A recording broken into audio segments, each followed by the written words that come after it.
जिसमें हम बात करेंगे अबाउट द ऑफिशियल लैंग्वेज या राजभाषा के बारे में। ऑफिशियल लैंग्वेज या राजभाषा आर्टिकल 343 से लेके 351 तक, अनुच्छेद 343 से लेके 351 तक प्रावधान किया गया है राजभाषा या ऑफिशियल लैंग्वेज के बारे में। लिखिए सबसे पहले, ऑफिशियल लैंग्वेज ऑफ यूनियन,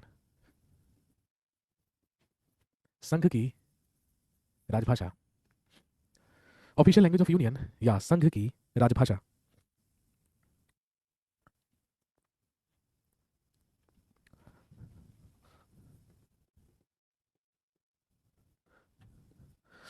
लिखेंगे आर्टिकल 343, अनुच्छेद 343।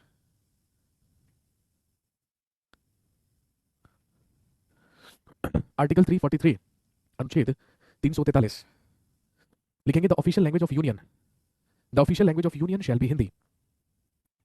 संघ की राजभाषा हिंदी होगी। The official language of union shell be Hindi. संघ की राजभाषा हिंदी होगी। And the script will be Devanagari.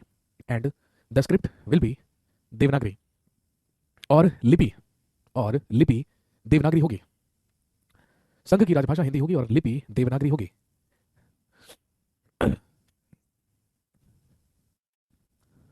तो ध्यान रखेंगे, हिंदी को संघ की राजभाषा के रूप में क्या किया गया है, स्वीकार किया गया है। और ध्यान रखेंगे, हिंदी को संघ की राजभाषा स्वीकार किया गया था 14 सितंबर 1949 को। इसी दिन संघ की राजभाषा हिंदी अडॉप्ट की गई थी। लेकिन यदि आपसे पूछें कि हिंदी को संघ की राजभाषा के रूप में कब से लागू किया गया या इसे अप्लाई कब से किया गया, तो ध्यान रखेंगे 26 जनवरी 1965 से, 26 जैन 1965 से इसको लागू किया गया है। और क्योंकि हिंदी राजभाषा के रूप में 14 सितंबर को अडॉप्ट की गई, स्वीकार की गई, इसीलिए हर साल 14 सितंबर को आप जानते हैं मनाते हैं राष्ट्रीय हिंदी दिवस, नेशनल हिंदी डे।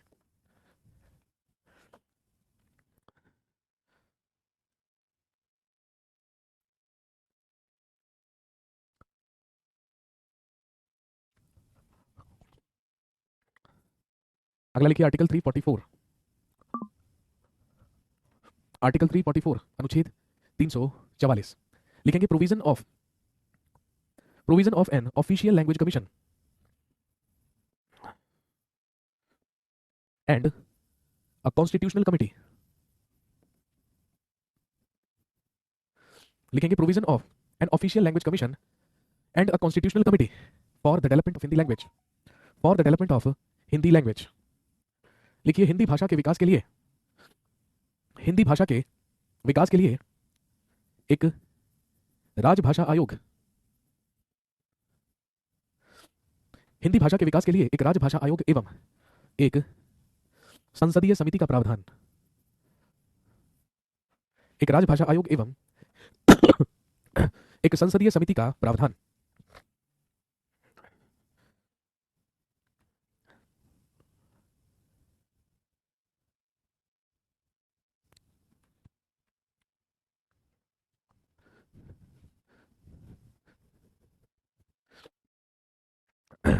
अगला लिखिए article 349।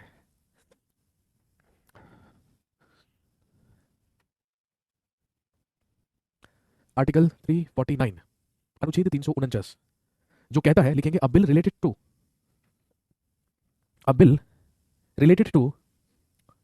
The language, a bill related to the language can only be presented in the parliament, can only be presented in the parliament with the permission of the president. A bill related to the language, a bill related to the language can only be presented in the parliament with the permission of the president.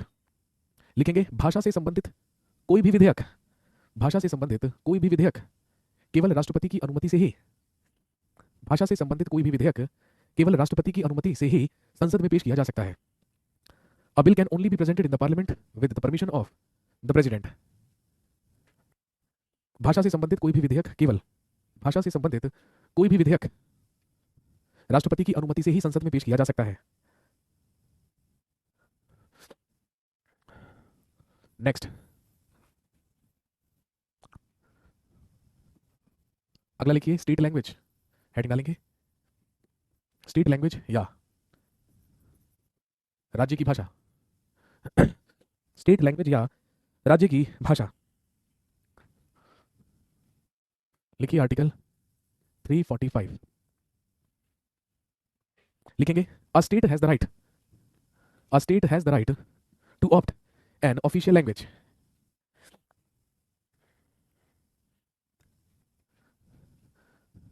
A state has the right to opt a state language. लिखेंगे राज्य को अधिकार है कि वह, राज्य को अधिकार है कि वह किसी भी भाषा को आधिकारिक भाषा के रूप में स्वीकार कर सकता है, राज्य को अधिकार है कि वह किसी भी भाषा को आधिकारिक भाषा के रूप में स्वीकार कर सकता है, राज्य को अधिकार है कि वह किसी भी भाषा को आधिकारिक भाषा के तौर पर स्वीकार कर सकता है।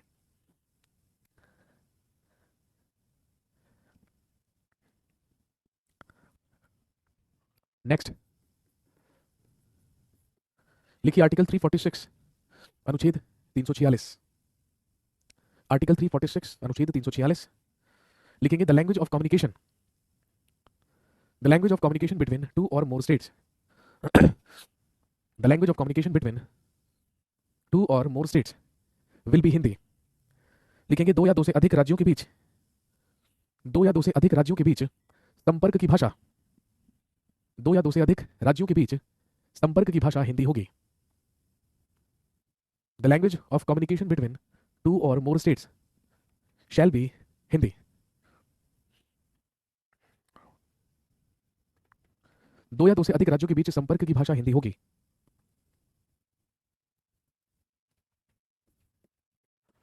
अगला लिखिए आर्टिकल 347,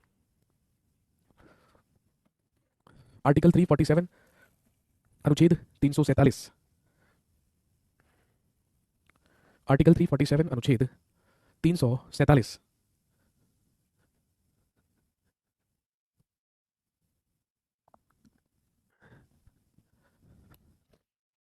लिखेंगे president has the right, president has the right or president has the power to declare, president has the power to declare any language, president has the right or president has the power to declare any language as the ruling language of a state.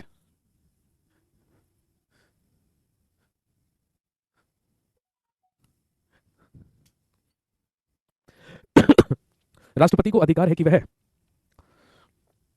राष्ट्रपति को अधिकार है कि वह किसी भी भाषा को, राष्ट्रपति को अधिकार है कि वह किसी भी भाषा को राज्य की शासकीय भाषा घोषित कर सकता है, राष्ट्रपति को अधिकार है कि वह किसी भी भाषा को राज्य की शासकीय भाषा घोषित कर सकता है।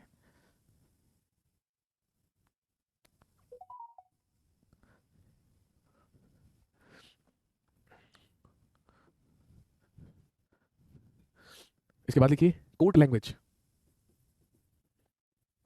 या न्यायालय की भाषा,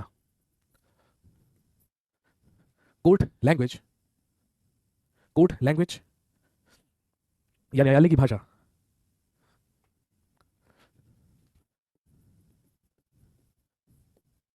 लिखिए आर्टिकल 348, आर्टिकल 348। लिखेंगे until and unless, until and unless the court, yeah, the parliament makes a provision, until and unless parliament makes a provision, the official language of, the official language of the Supreme Court and the High Court, the official language of the Supreme Court and the High Court will be English। लिखेंगे जब तक संसद के द्वारा कोई प्रावधान नहीं बना दिया जाता है, जब तक संसद के द्वारा कोई भी प्रावधान नहीं बना दिया जाता है, तब तक सर्वोच्च न्यायालय एवं उच्च न्यायालय की, तब तक सर्वोच्च न्यायालय एवं उच्च न्यायालय की आधिकारिक भाषा अंग्रेजी होगी। जब तक संसद के द्वारा कोई प्रावधान नहीं कर दिया जाता है, तब तक सर्वोच्च न्यायालय एवं उच्च न्यायालय की आधिकारिक भाषा अंग्रेजी होगी। तो आप जानते हैं सुप्रीम कोर्ट और हाई कोर्ट की ऑफिशियल लैंग्वेज क्या होती है? इंग्लिश होती है।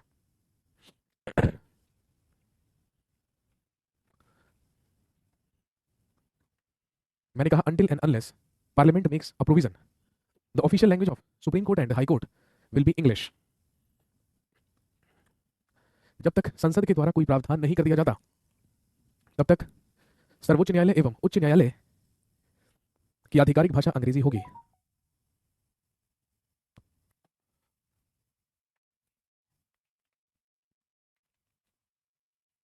इसके बाद लिखिए आर्टिकल 350, जिसमें है प्ली लैंग्वेज।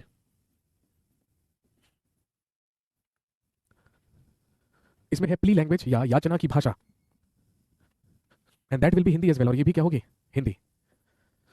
भाई जब राष्ट्रपति से क्षमा याचना की जाती है या प्ली की जाती है तो उसके लिए भी हिंदी भाषा का ही उपयोग किया जाता है। और इसके अलावा दो आर्टिकल्स और याद रखेंगे। आर्टिकल 350 ए, जो मैं आपको ऑलरेडी डिस्कस कर चुका हूं, लिखेंगे आर्टिकल 350 ए, अनुच्छेद 350 का ए, आर्टिकल 350 ए या अनुच्छेद 350 ए लिखेंगे। इसमें है this is the duty of state, this is the duty of state to provide, this is the duty of state to provide primary education in local language. राज्य का कर्तव्य है कि वह, राज्य का कर्तव्य है कि वह प्रारंभिक शिक्षा, राज्य का कर्तव्य है कि वह प्रारंभिक शिक्षा स्थानीय भाषा में दे। This is the duty of state to provide primary education in local language.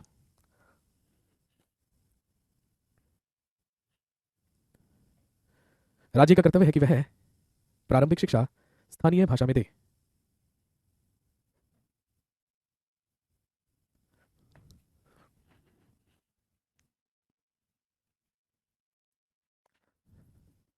और लास्ट लिखिए आर्टिकल 351, आर्टिकल 351 अनुच्छेद 351,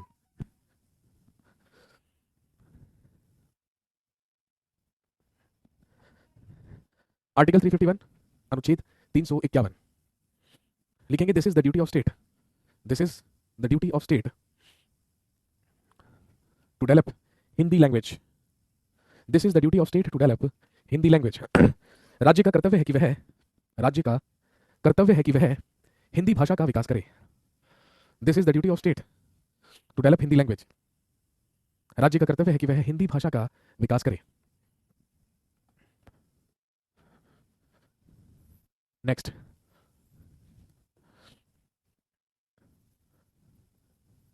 लिखिए पार्ट 18 ऑफ इंडियन कॉन्स्टिट्यूशन, संविधान का भाग 18।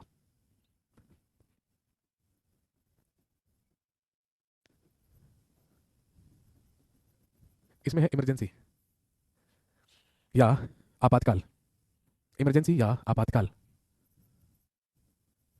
आर्टिकल 352 से लेके 360, अनुच्छेद 352 से लेके 360 तक बात होती है इमरजेंसी या आपातकाल के बारे में।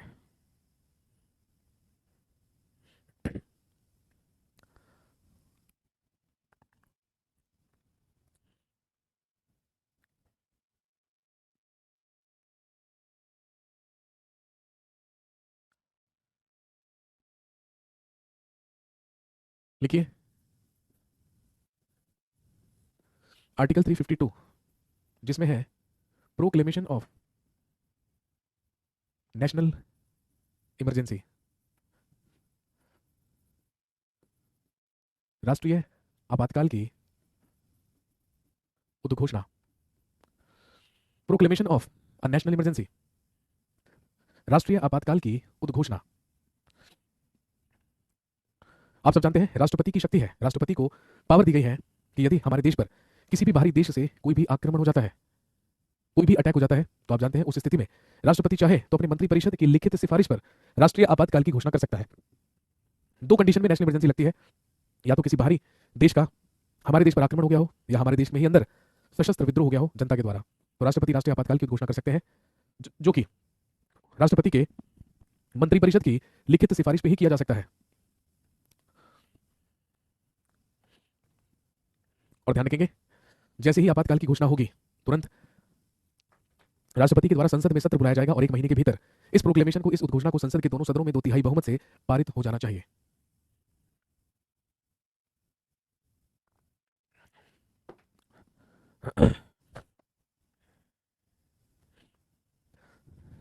आपातकाल में क्या क्या होता है भाई? अभी तक नेशनल इमरजेंसी 3 बार लगी है, 1962 में, 1971 में और 1975 में।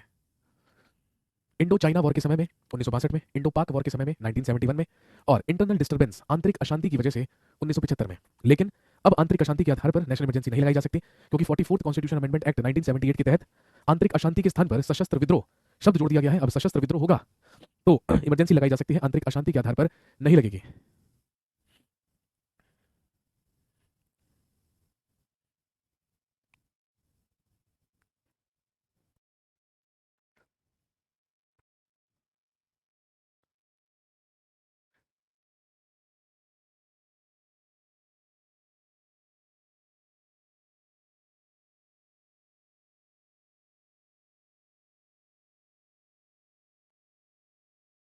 तो 1 महीने के भीतर संसद के दोनों सदनों में 2/3 बहुमत से ये उद्घोषणा पारित हो जानी चाहिए, तभी इमरजेंसी एप्लीकेबल रहेगी, अदरवाइज वो अपने आप क्या हो जाएगी, निरस्त हो जाएगी।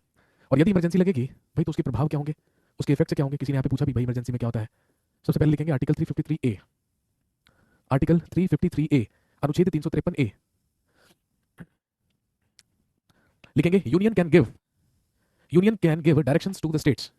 लिखेंगे संघ के द्वारा राज्यों को निर्देश दिए जा सकते हैं, संघ के द्वारा राज्यों को निर्देश दिए जा सकते हैं। Union can give directions to the states, संघ के द्वारा राज्यों को निर्देश दिए जा सकते हैं। अगला 353B, 353B। लिखेंगे union can make laws on a subject of state list. संघ के द्वारा राज्य सूची के विषयों पर कानून बनाया जा सकता है, संघ के द्वारा राज्य सूची के विषयों पर कानून बनाया जा सकता है। नेक्स्ट लिखिए आर्टिकल 358, आर्टिकल 358। लिखेंगे 358 में प्रेसिडेंट कैन टर्मिनेट आर्टिकल 19, राष्ट्रपति के द्वारा अनुच्छेद 19, राष्ट्रपति के द्वारा अनुच्छेद 19 निरस्त किया जा सकता है। President can terminate article 19।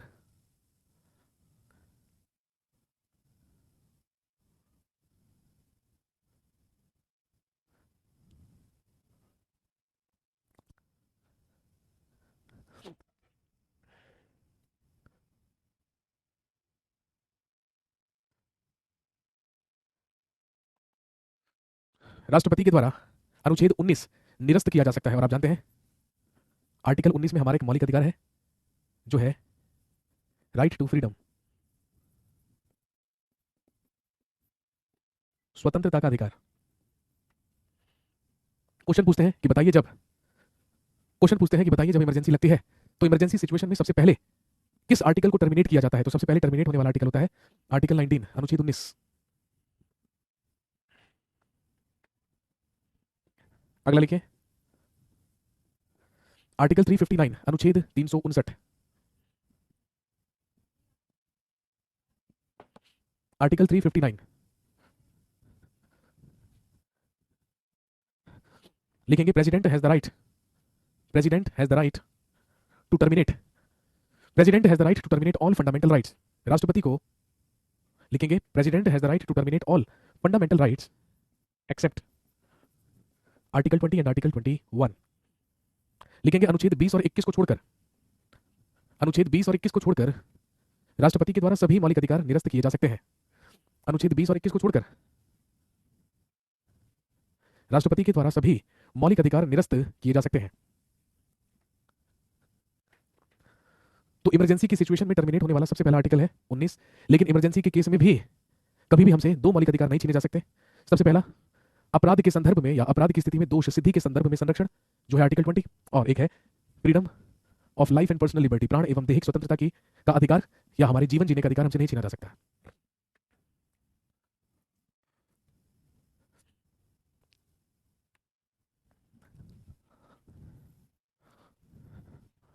अगला याद रखेंगे आर्टिकल 356, आर्टिकल 356।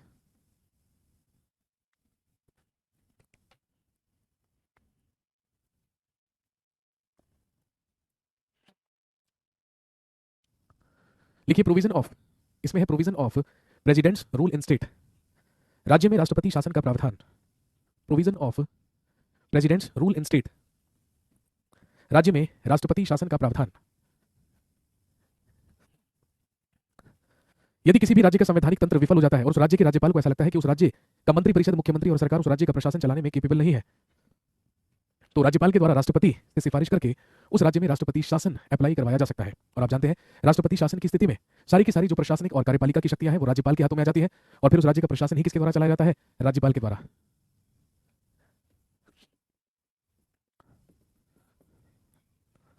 इसके बाद देखिए आर्टिकल 360, आर्टिकल 360 अनुच्छेद 360।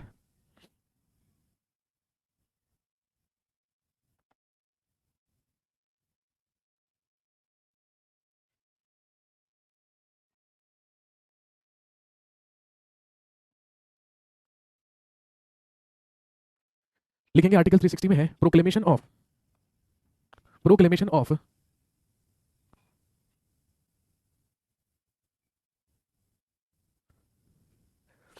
Proclamation of a financial emergency.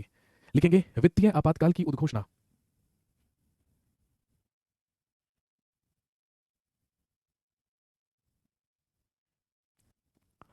वित्तीय आपातकाल की उद्घोषणा, proclamation of a financial emergency. यदि देश में आर्थिक संकट आता है और हमारे देश का जो अर्थव्यवस्था है वो पूरी तरीके से विफल हो जाती है, पूरी तरीके से वीक हो जाती है, तो राष्ट्रपति चाहे तो वित्तीय आपातकाल की घोषणा भी कर सकते हैं। और आप जानते हैं, वित्तीय आपातकाल की स्थिति में किसी भी कर्मचारी के वेतन एवं भत्तों में कमी करके इस संकट से उबरा जा सकता है। लेकिन आपसे पूछेंगे कि बताइए राष्ट्रपति की वो कौन सी इमरजेंसी पावर है, राष्ट्रपति की वो कौन सी इमरजेंसी पावर है जिसका इस्तेमाल राष्ट्रपति ने आज तक नहीं किया है? तो ध्यान रखेंगे दैट इज आर्टिकल 360, जिसमें है फाइनेंशियल इमरजेंसी। आज तक हमारे देश में फाइनेंशियल इमरजेंसी या वित्तीय आपातकाल नहीं लगाया गया है।